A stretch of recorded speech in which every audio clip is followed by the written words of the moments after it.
ChatGPT, create an amazing crock-pot recipe that is super easy to cook and will taste incredible. Creating a crock-pot recipe that's both easy to cook and delicious involves combining simple ingredients that complement each other well.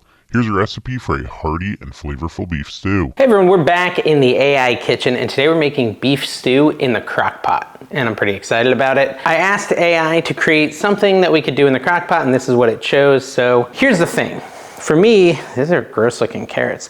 For me, I'm gonna cut the ends off then wash them. For me, the whole idea of a crock pot is like, let's have a super easy recipe. I do think this is super easy, but this does have a lot of prep work, a lot of chopping of vegetables and stuff. So just so you know, seems like there's some work involved. So I'm gonna go rinse these really quick. Honestly, I have to peel them. Maybe I should peel them and then rinse them. I don't know, what's your process for that? I got this new peeler. Try it out. Oh yeah, that's nice. That's really nice. That works good.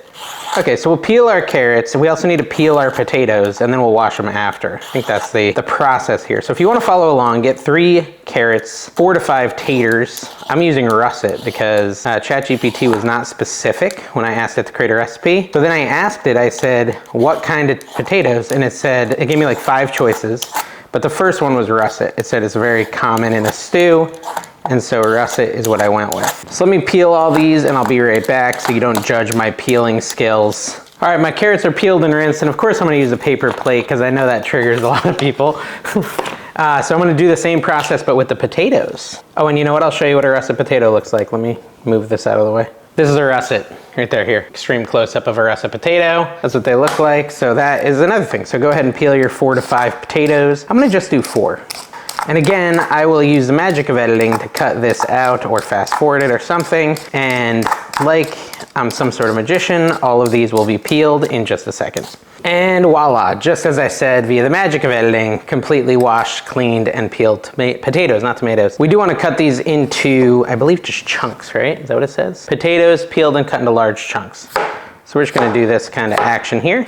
Is that a large chunk? Sure, we're gonna call it that. Now I will add my disclaimer here. I'm not a professional cook. I never claimed to be. I'm just someone who likes to cook, and you know, I'm taking you along for the ride. I'm letting AI pick my recipes and then we're doing our best to cook them and you know, seeing if they come out good. And if they come out good, you can try cooking them at home. I've had quite a few winning recipes on here that you guys should try, and maybe this will be one of them. Now, what I was saying about crock pots is I think they're like one of the most accessible ways to start cooking. Accessible as in like easy. It's not stressful, right? There's, you know, for this recipe, there's a lot of prep work. I recently did another one, and easy. And I think it is because it takes a lot of the stress out of cooking. By the way, you're supposed to cut small chunks of the carrots as well. Because if you're trying to cook something like on the stove, a lot of times there's a bunch of timing you have to get right, where this has to be done in time for this, and that has to be ready for this. And it can be a little stressful. Whereas with a crock pot, it's really laid back, right? You just chop all your ingredients, throw them in the crock pot, come back 4 to 5 hours later, and boom, dinner's done. And I think that's why crock pot recipes are really an excellent way to start cooking if you've never cooked before. So far, we have not done anything complicated. If you don't like cooking, I mean, look at what we've done. We've just peeled and cleaned some carrots and potatoes. That's easy peasy. And then we gotta do the same thing with an onion. Again, we're just gonna do the same thing. We're gonna peel it and chop it. I don't really know why I cut it in half first. That's not normally how I prepare an onion. I think I just made my life more difficult. Normally I cut the little butt off. This is what happens when you multitask. You can do things different. All right, so you just want to dice the onion up. However you do that. Don't watch my channel to learn how to dice an onion, please. Let me do that and then we'll be back when it's done. Now, I'm usually a big fan of the meat that ChatGPT chose. It chose a chuck roast, although I'm not really sure if Walmart gave me a chuck roast. I gotta look. But first let's get the garlic cloves ready. How many? 4 garlic cloves minced. So chop up some garlic, guys. Now I got the pre-peeled garlic, and that's because, you know, when I'm doing a crock pot recipe, I'm looking for a fast, easy recipe, and I don't want to spend a bunch of time peeling garlic. I will say, like, you might be able to get pre-chopped carrots too, or like just baby carrots would be fine. Buy the baby carrots, rinse them, and are they peeled? I think you can buy them peeled. Peeled baby carrots would save you some time. All right, chop up the garlic, almost done. Thing of beauty, thing of beauty. Our garlic is chopped.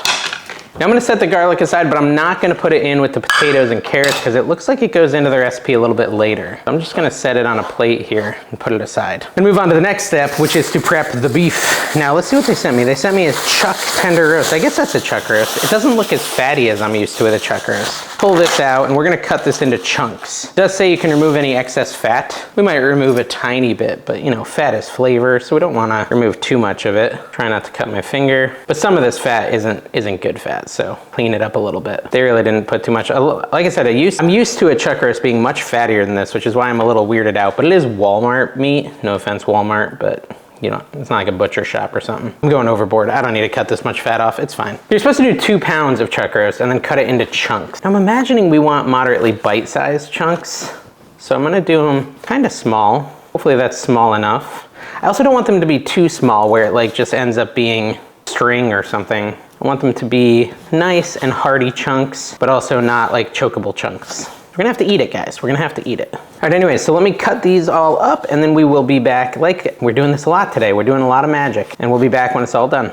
I did just look, guys. It says cut the meat into 1-inch pieces. So 1 inch is not that big. I think I'm doing pretty good by default, but I'm gonna go kind of look at them all and like these ones might be a little bit bigger than 1 inch. Maybe chop those up a little. Carefully with the sharp knife, Dave. We don't want another cut your finger incident like we had in our other video. Let's see. Yeah, I think we're pretty close. Some of these are too small, some are too big, but there's our meat all chopped up and ready to go. All right, now we're getting into the action. I went and grabbed my crock pot. There it is, you can see it in the thing. Now we're supposed to layer the beef on the bottom of it. I'm just gonna pour it in. I'm not gonna do it one by one. Kind of layer it all across the bottom here so it's nice and beefy on the bottom. Where's the beef? Now we're supposed to season the beef with salt and pepper, so I'm just gonna do it while it's in there. Gonna load it up with pepper, and then I'll probably flip it. Actually, let me add salt too. Salt, like that. Not too much. Move it all around here. I want it to be nice and well seasoned, although I'm gonna probably pour liquid on this in a minute, which is gonna kind of get a lot of it off the meat. Add a little more salt here, not too much. I can just see the commenters now. He says not too much while putting way too much salt on it. And then a bunch of pepper again. To taste, you know, to taste. There we go, salt and pepper accomplished. Not the musical band. Were they chasing waterfalls? No, that was TLC. All right, so now that we have the beef in there, guys, we want to add this big mix of carrots, potatoes, and onions right on top of the beef. And then we're gonna add the liquid. It says we need to mix the liquid first though. Let's move that over out of the way and we'll get a bowl and we'll mix the liquids. 4 cups of beef broth. That's probably this whole thing, right? Yes, it is. 4 cups is this whole thing. So a whole container of beef broth, as long as it's 4 cups worth. I know it because it says serving size 1 cup, amount of servings 4. That's, you know, 1 times 4 is 4. The more you know. Where's LeVar Burton when you need him? All right, so let's add our spices. I think it's all the spices, right? Yeah. Okay, so first we want Worcestershire sauce. 1 tablespoon of that. I try not to overflow this. It should be good. It comes out slow. There you go. 1 tablespoon of that. We want a teaspoon of dried rosemary and a teaspoon of dried thyme. Remember Rosemary's Baby? That was a fun family film. I've never actually seen it. I just know it's not a family film. We're also gonna put our minced garlic into here. Goes in with our liquids for some reason, I don't know why. That's just how the recipe's set up. 2 tablespoons of tomato paste. Tomato, there's 1. So hard to get tomato paste off of the mixing, or the measuring spoon. And 2. Come on, get off of there. Having fun. Got it. I guess we're gonna mix this all up and then we're gonna add that on top of the potatoes and the carrots and all the other goodness because we're gonna have a delicious beef stew. Bring this back over here and we dump. Smells beefy. The tomato paste didn't really dissolve, but I guess it will when we cook it, all right? We're then gonna add 2 fresh bay leaves, you know, to get that extra flavor in there. All right, so that's everything we need to do now. There is some more steps coming up in 4 to 8 hours. So, you know, you have an option. You cook it on low for 4 hours, high for 8 hours. We're gonna do low for 8. I said that backwards. High for 4 hours, low for 8 hours. So we're going to do the high 4-hour cook. Now, 30 minutes before it's done, you're supposed to open it up and add the peas and some cornstarch. So I'm gonna set this for 3.5 hours, and then I'm gonna come back and, you know, we'll go from there. But hopefully it's delicious. Let me get it set up. All right, guys, we're back. It has been about 4 hours since we left this beef stew in the crock pot on high. And there's one more step. You know, we're not gonna be done with it for 30 more minutes, but right at this point, we wanna thicken it. And to do that, we need 2 tablespoons of cornstarch, which is what this is, Here's a 2 tablespoon measuring. And we wanna put that into 2 tablespoons of water, which I already have in here. 2 tablespoons of water, and just mix that up like so. Now this is gonna help thicken the stew. We're also gonna add in some peas. So take your cornstarch and pour it in. I'm not gonna pour it on the bay leaves, I'm just gonna pour it around. And I'm also gonna add 1 cup of frozen peas, optional of course, just like the carrots are optional. Any vegetable in my book is always optional. I do love that I'm spilling this all over the ground. Add in the peas, like so. And then we want to stir it around. Should I take out the bay leaves and put them back in? I think I'm going to, so I don't lose them, because you don't want to eat the bay leaves. Now, I will tell you guys, I did some research on the chuck roast versus the chuck tender roast. They are completely different cuts of meat. The chuck roast, which is what I love, is what we wanted. And that's not what Walmart gave me. The chuck roast is like loaded with like fat in between it, and it's just super fatty and good. On this one, there was almost no fat. So this is more like a tenderloin. It's gonna affect the quality, without a doubt. There's no doubt in my mind that with a chuck roast, this would be better, but I don't have a chuck roast. I have the chuck tenderloin. We're gonna see if it's edible either way. Oh, let's put these bay leaves back in, and we're gonna cook it for another 30 minutes so it can thicken up on high. All right, guys, our beef stew should be good to go.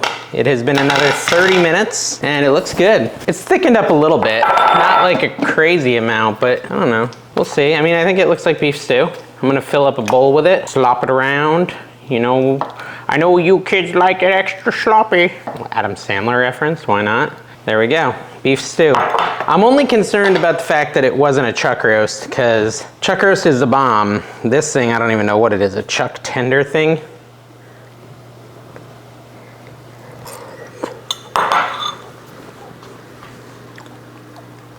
So let's take the bay leaves out, by the way. It's very hot. I think I'm supposed to eat this with a spoon, not a fork, too. Let me get a spoonful. Try to get a little bit of everything in it. A little meat, a little beef. Well, meat is beef. A little meat, a little potato, some carrots, a little bit of the juice, and try it all at once without burning my mouth. I'm so scared. It's gonna hurt.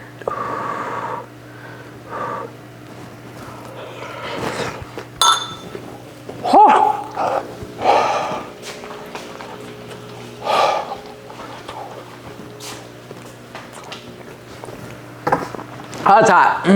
It's so hot. Oh, there go the taste buds. Okay, I have a conclusion. The taste is really good of this like liquid. That's really good. The potatoes are good. The carrots, the peas, that's all really good. Meat is a little tough. Now, I do blame the cut of meat more than anything, because I ordered a chuck roast, it was supposed to be like $21. I got this chuck tender roast, it was $11. So it's like half the price of what this recipe calls for. You can get what you pay for when it comes to meat, in my opinion. This meat is very tough. There's no fat in it. You know, it's fine. It's a decent budget stew, but I feel like my socks would have gotten knocked off with a chuck roast, and instead it's like, meh, this is okay. This is food. This is a dinner for the whole family. That was pretty cheap, pretty quick, pretty easy. So I'd say go for it, but try a chuck roast, not a chuck tender thing. You want like to be able to see all the fat kind of going throughout the meat. That's how you know it's a chuck roast. It'll say chuck roast on it. The flavor's great. I'm just not a huge fan of this meat. It's a little tough. I also think it might be better if you did 8 hours on low, the second option, instead of the 4 hours on high, but I wanted to get it done pretty quick, so. And a lot of times if you're doing it before you go to work, 8 hours is actually more convenient. So I think most people would cook it that way anyways. All right, anyways, I think it's good. It's an easy meal. It's totally, I'm gonna eat this whole bowl, don't get me wrong. And I'm gonna like it, so definitely no complaints. Try it out, guys. Hope you enjoyed this. If you did, subscribe. We'll see you next time.